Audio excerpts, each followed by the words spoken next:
let's talk about Jaquiski Tartt's drop because I haven't talked about it yet.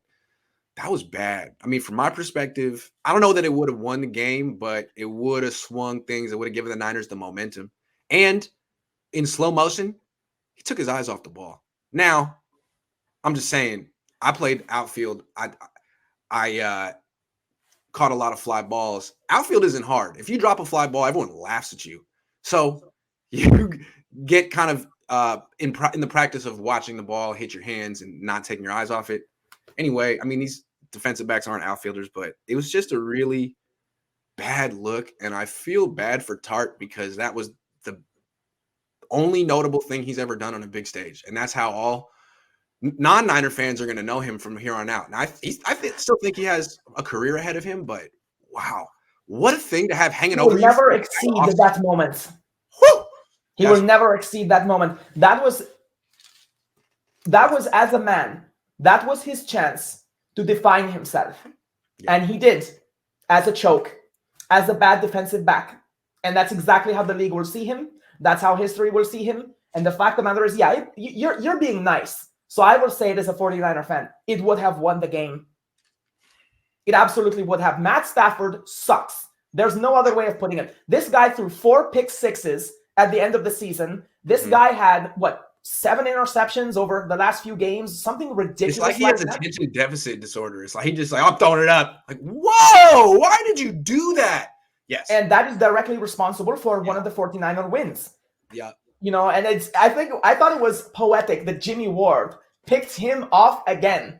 And I thought to myself, because when I saw this opening drive, I was like, oh no. You know, and just the way they were driving on the ball on that particular drive, Jimmy Ward really took it away. And once again, Matt Stafford throws a deep ball to no one but the enemy. And Tartt had it right here. And I think the worst thing is it was so easy to catch that ball. He was already thinking about a 50, 60-yard return. I think he was thinking pick six. I really do. He took his eyes off the ball and there was no one around him. You know what I mean? Maybe they should practice catching fly balls. I don't know. Like, how did that happen, man?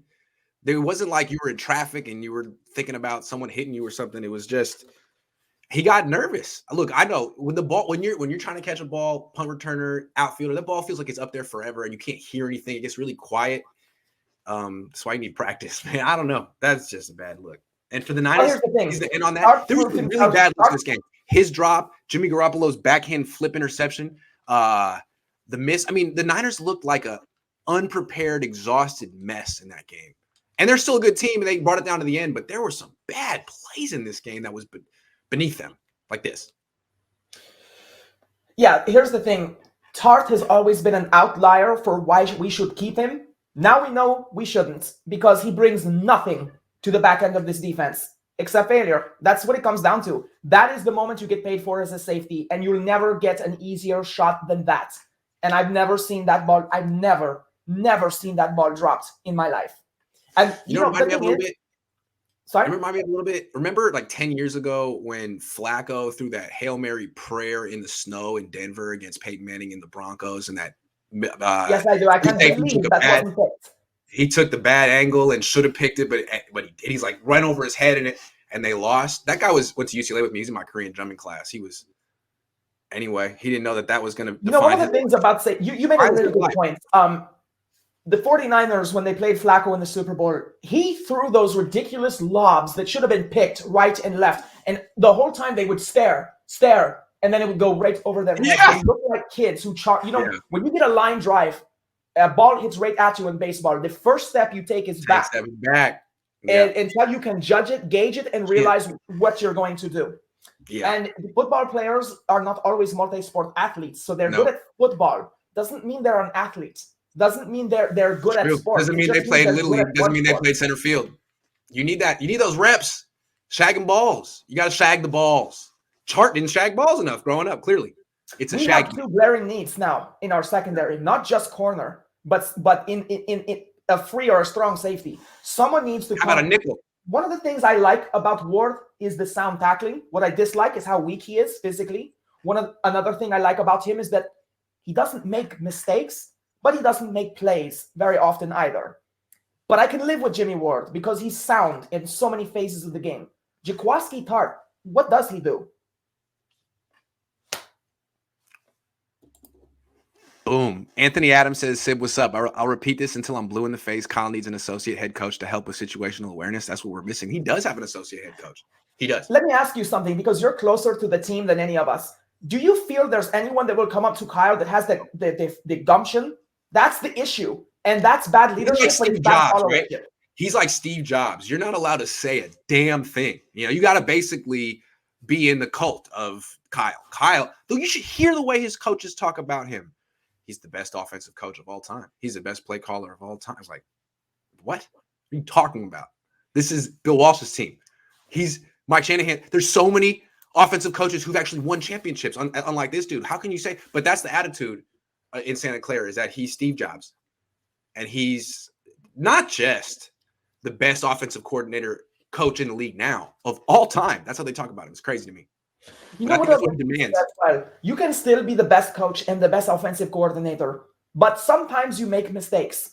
And that mistake was leaving Deebo Samuel out of the playbook. Someone needs to come up and say, hey, great coach, give it to Deebo. Someone needs to actually say that. And that's what being on a team is all about. It should not just rely on Kyle Shanahan. But if he has established a culture in which you cannot come and talk to him, that would be on him. And that's what I would be interested to know. Jim Harbaugh would have benched Jimmy if he tripped over a rock. Kyle should have never. At that point in the season, you can't bench Jimmy. You have no idea how Trey Lance would respond to a championship level game.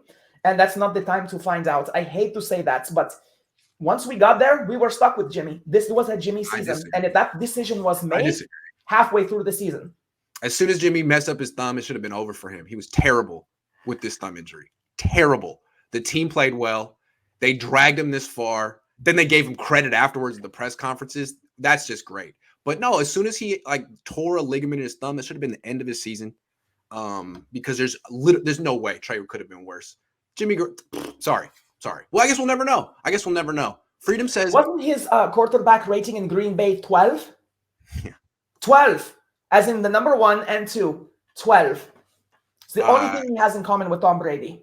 Can't give up on Shanahan until he's had an opportunity with another quarterback. Imagine if it was 3rd and 2 and we could run a pass play. That would be insane. I'm not giving up on Shanahan. No. Shanahan is the coach that we all want, but I guess. But again, it's like saying this guy is going to be a great. But we know the issue here. These 10-point leads. We understand this as fans.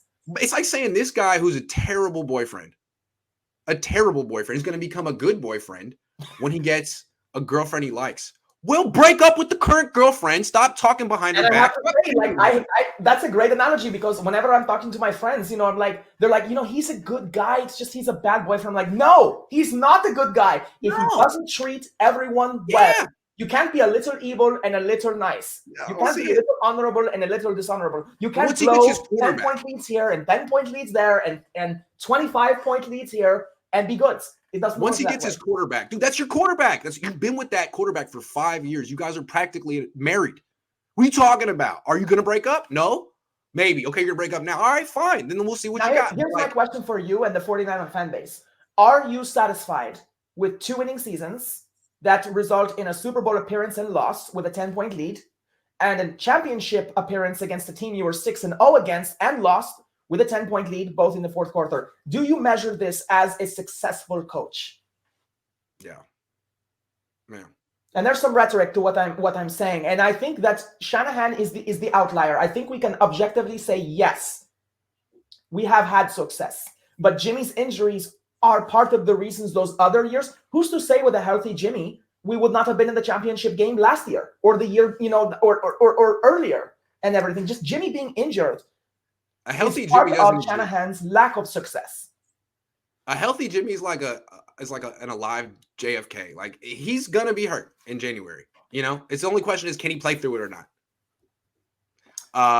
Ramsey likes says Grant. Sybilla just said Stafford sucks. LOL. She did say it. I mean, yeah, I did. I'll say it again. I actually think he's a top 10 quarterback, but what Sybilla says, like, he's a lot like Jimmy Garoppolo, except with a good skill set. He's like a Jimmy with a hell of an arm, because his decision making is like, dude, what the hell was that? Still being said, though, he's really, really gifted in ways that Jimmy isn't. I'll say that.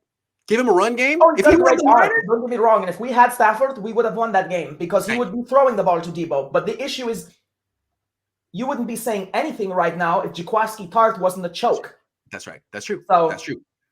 Grant, how come none of the media people had the balls to ask Kyle what he is going to do as a coach to address his pattern in the fourth quarter? Actually, shout out to Jake Hutchinson did yesterday on the conference call. It's on my YouTube channel. You can see a bunch of people asking about 3 brutal losses in the playoffs, your fourth down decisions, your fourth quarter play. It was all asked yesterday, and Kyle doubled down as he always did and said, with hindsight, sure, I would make different decisions, but without the benefit of hindsight, I would make every single decision the same way again, which is him. Hey, that's an honest answer. I have no doubts that if he has another 10-point lead in the fourth quarter, he'll do the same thing. That's why he keeps doing this 3 times. That's why it's like he can't possibly do it again. Yes, because he never actually acknowledges that anything he did was his fault.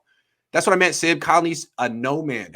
He does, and he's never going to have that because his dad wasn't a no man. I appreciate that comment. Yep. If his dad is an enabler, why would he bring in someone? I mean, he couldn't even get it from his dad. Who's going to – I'm just saying. Probably something he doesn't think he knows. This comment I appreciate, but let me just give you a question, Creative Fugitives. I assume you're talking about Greg Roman. Look what he did to Kaepernick, and then kind of look at Trey Lance as a Kaepernick plus a more of an arm, which is saying a lot because Kaepernick could throw a 94-mile-an-hour fastball in high school. But I feel like Trey Lance has a bigger gun, if that makes sense. But the point is, he kind of pocketed and destroyed Kaepernick, and look at what Lamar Jackson went through. I said it. These runs up the middle, he's going to break an ankle eventually. I'm not a fan of Giro. Not a fan. No, I think Lamar Jackson is so great, but Greg Roman brings him down. Yeah, I agree. All right, let's talk shit. They don't like this situation right now.